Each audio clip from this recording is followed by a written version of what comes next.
the famous Piyaya. There. Daming tao.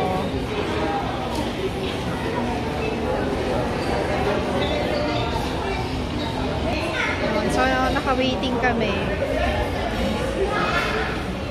Malapit na, 5 na lang. Gutom na, girl. Ito pala, meron sa baba. Madami pa. There. 419.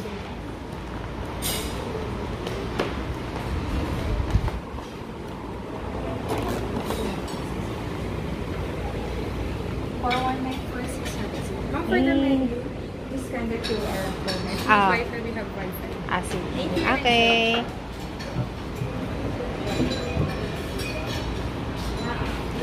Look at the view.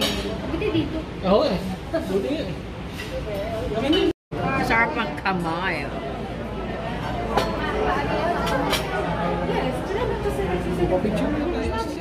Hindi na ako ng pagpapag. Pero look at the view.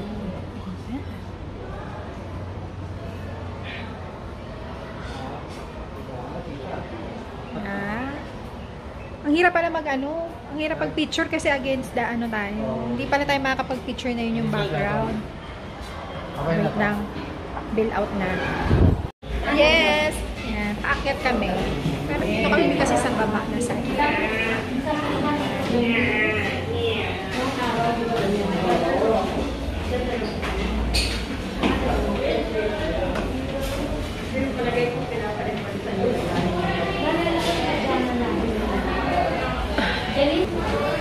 So, doon kami sa baba.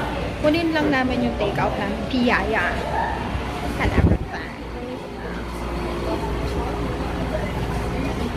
Look at that.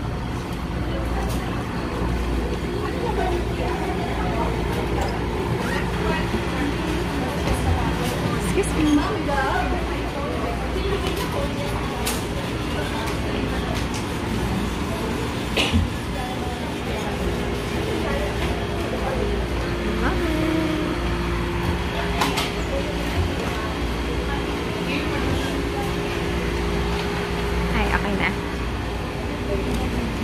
Thank you.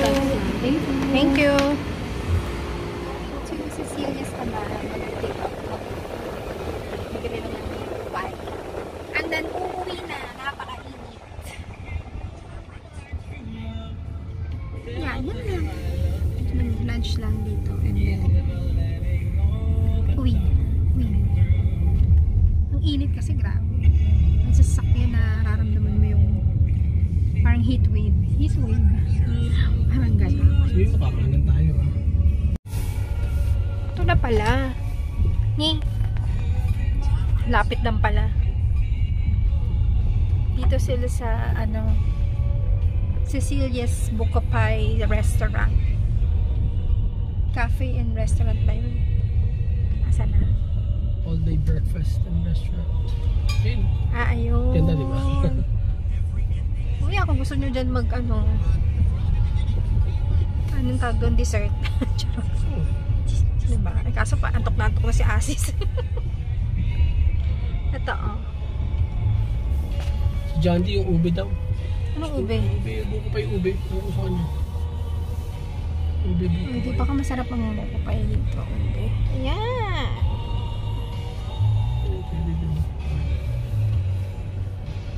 So, here we are.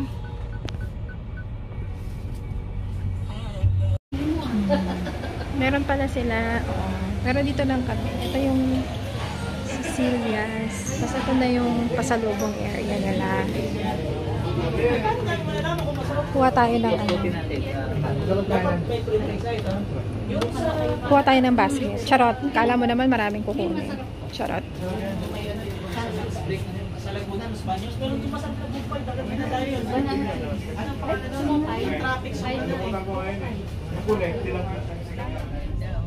Villar City, napakalawak, everything. Hindi ko na nakunan yung pagpasok, pero grabe, ang lawak nito. Amazing. Pag napuno si Big Topic of Villar na tayo. Tapos tatawid uli ng kalye. Sakit na ulit yan. Meron pa din. Grabe. Villar City. Talagay na, Villar na. Sa city na siya. Grabe. Ilang minuto na tayong umaandar. Villar City pa din. Oh my God. Oh. Wow.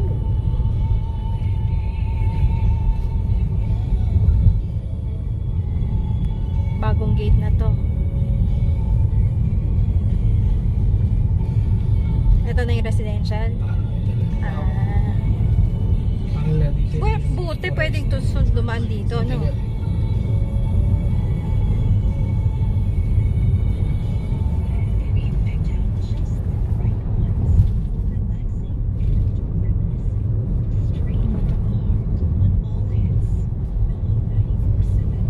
Grabe. Ayun na yung Foresta Cafe. Para hindi naman namin madadaanan. Kasi hindi namin pupuntahan. Hi, ganyan na. Amen. There. Yun yung nakikita natin sa TikTok na IG worthy daw. Pero eme lang. Diyos. Ang ganda, no? We're home! We're home to cuties na nangagat ng paa. Number 5. Hi, taba! Asan yung isa na naman? Asan yung isa? Ay, nagpupi! Ay, asan yung isa? 4 na sila. Naloka naman ako. Wait lang. Mag-haul tayo. Hindi na namin i-haul yung mga natira dun sa doon sa kinaina sa Balayda ko, no? Pero ito yung mga binili namin doon at saka doon sa Cecilia's kanina. Yan, okay. So, mag-haul muna tayo. So, syempre, nung pumunta kami sa Balayda ko, medyo mahaba yung pila. So, order na kami ng piyaya. Actually, latest discovery ko lang tong piyaya na to. So, kasi, freshly made siya. Yan. So, bukod sa, ganito siya. Actually, ganito. 6 yung laman niya sa isang ganito. So, masarap siya. Actually, ganun din naman yung lasa niya. Lasang piyaya din naman talaga. Pero, yung sesame seed, I think, yun yung parang kaibahan niya doon sa ibang piyaya na natitikman natin. Plus, syempre, freshly baked, freshly cooked siya. Kaya, mas masarap yung kain. So, bumili kami ng ganyan. Tsaka may nagpabili rin kasing friend ni John. Kaya, bumili kami. So, yan, piyaya. Tapos, bumili ko ng lengua. Yan, lengua de gato. Tikman naman natin. Kasi, ang nasasarapan akong lengua de gato, yung ano ba yung Catherine's ba yun? Nakalimutan ko anong kasi may isa pa akong, ayan, try lang natin to. Tapos, meron silang bruschetta. Actually, tahada ang pangalan niya dito. Yan, tahada. Ayan. So, parang bruschetta lang naman siya. Ayan. And then, try namin tong ano. May nakita kami na spicy tinapa in tomato sauce. Medyo mahal din siya kaya try muna namin. Yan. Then, nung paano na kami, pauwi na kami, nakita ko lang to. So, oh, bakit bukas yan pintuan? Ito, pickled mango. So, I think, nakita ko to sa office namin. Tapos, pinatikim sa amin to nung wife ng boss ko. Kasi, Balayda ko pala. Hindi ko nakita na, parang, ano ba to? Sa Balayda ko ba talaga siya? O parang, hindi siya Balayda ko made. Basta parang, ganyan lang. So, ito, masarap to. Pickled mango. Yan. And then, ito, naintriga lang ako. Kasi parang, nung nasa pila ko, ang daming, bumibili nito, no, yung itsura niya. Pangalan niya is Ube Makapuno Twist. From Balayda ko. Tsaka mabigat siya. Mabigat. So, parang, yeah. Yun. So, yan mga nabili namin sa Balayda ko. Tapos, nung nasa Cecilia's naman kami, so, actually, kasalanan ko sa asawa ko. Binili niya na bumili, itry namin yung egg pie. Nakalimutan ko na nung nandun na ako sa ano, kasi naman, dami ko yung binibili-bili. So, syempre, hindi mawawala yung buko pie talaga nila. So, bumili kami ng buko pie. Tapos, bumili kami ng buko tart. Egg tart. Actually, egg tart. Yan. Yan. Tapos, honey kamote chips. Yan. And then, banana chips. Ako mas gusto ko yung mga ganito ngat-ngatin kasi talaga sa mga ano. Although, kasi itong mga matatamis no. Yun. So, meron din kaming biniling shilling. Yan. Banyadas. And pajamas. Charot.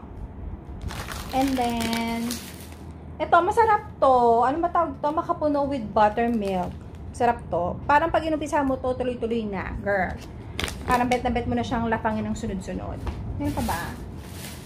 Yun. So, yun. Yun lang naman yung mga nabili namin. So, actually, lumabas kami today para mag-celebrate lang ng birthday ni John. April na. Actually, March yung birthday niya. Sobrang hindi natutuloy-tuloy ng mga nakaraan because of certain circumstances.